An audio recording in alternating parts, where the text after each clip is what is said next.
Editorial. O Brasil está numa encruzilhada. De um lado, a esquerdopata frustrada com seus líderes presos. Do outro, os comunistas que fazem de tudo e um pouco mais para que a administração do Bolsonaro não decole.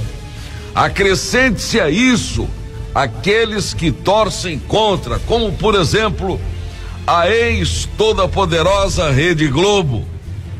E recheia esse sanduíche um presidente compromissado, mas com sequelas de uma facada. Um presidente que passa por avaliações médicas e ao mesmo tempo trabalha para que seu governo não desvie o rumo e nem perca o ritmo. Esse é o retrato do Brasil de hoje. Se junta tudo isso, o povo sempre doido para que a opção política da eleição passada se frutifique, prospere e tudo aconteça segundo o combinado. O povo tem pressa.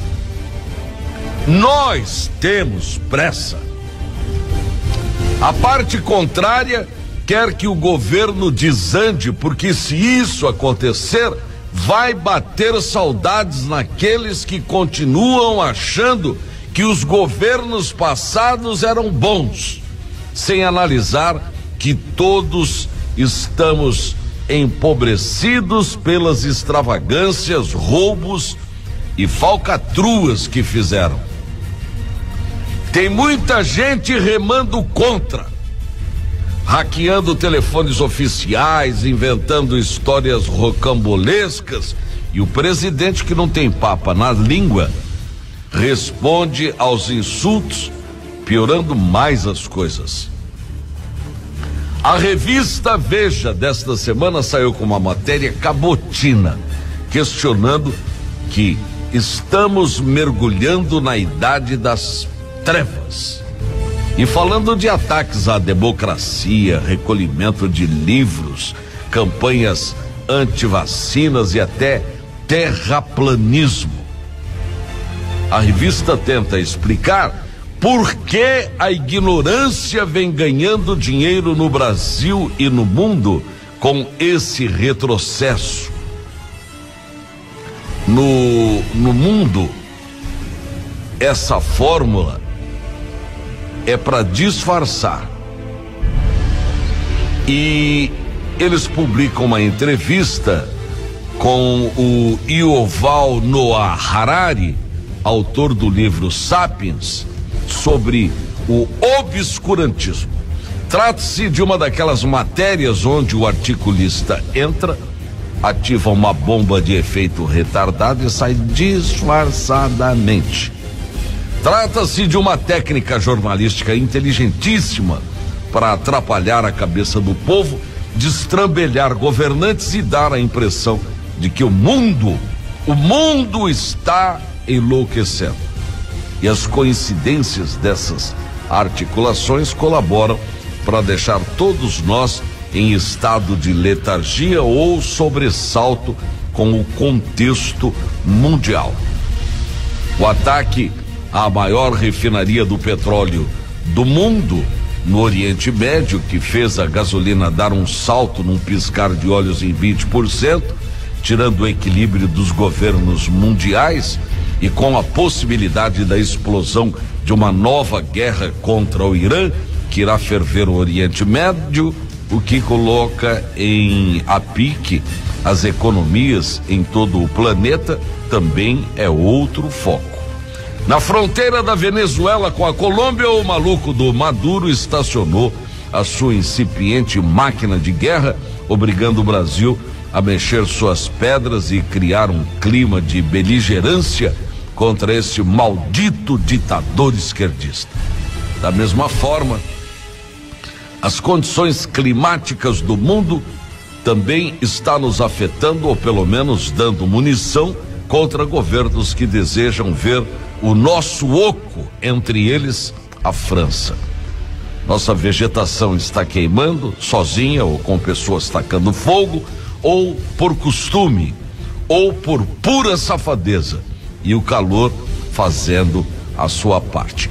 Acima do Equador, pouco ou quase nada existe para queimar, porque lá já destruíram tudo.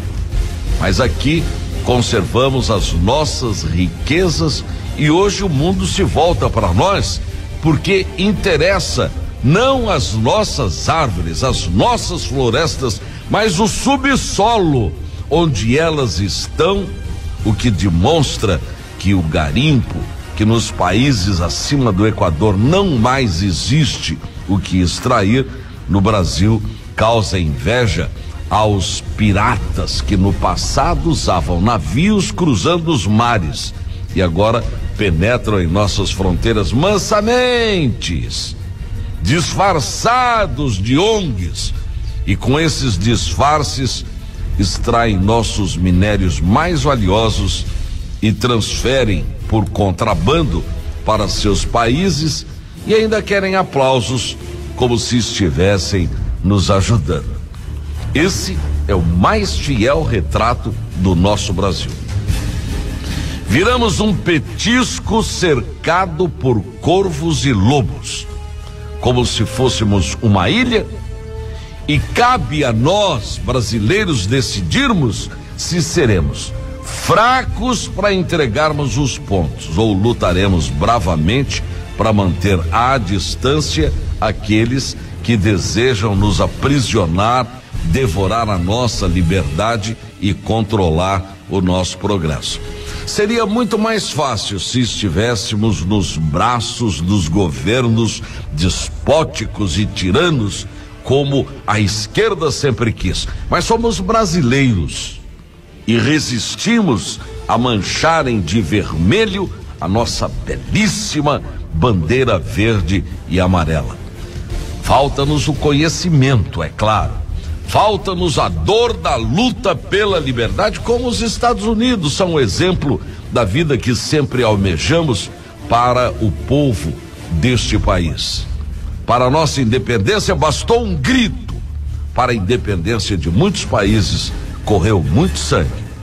E não temos ou sublimamos essa terrível experiência interna, mas nos empurram a toda hora para que o país exploda numa guerra interna, fratricida, porque teimam em experimentar a nossa coragem, porque acham que não temos direito a um país melhor sem passar pelo sofrimento que outros passaram.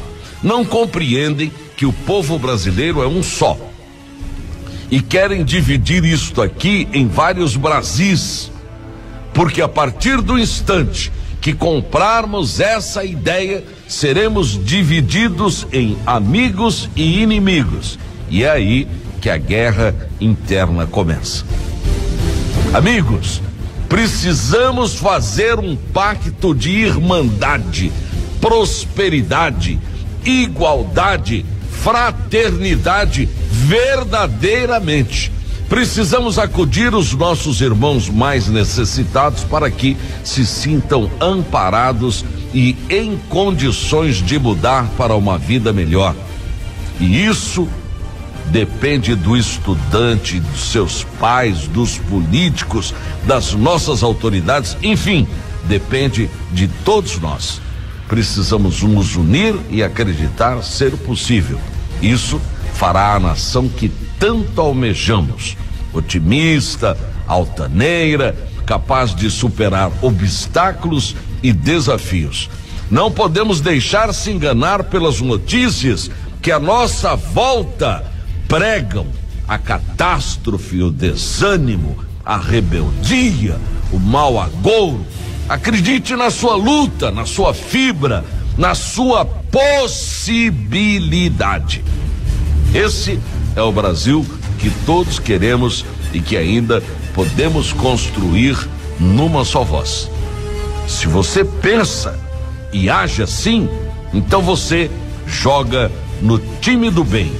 Ou, parafraseando a minha amiga ex-deputada Graziele Machado, Então você é um dos nossos. Bom dia. Brasil!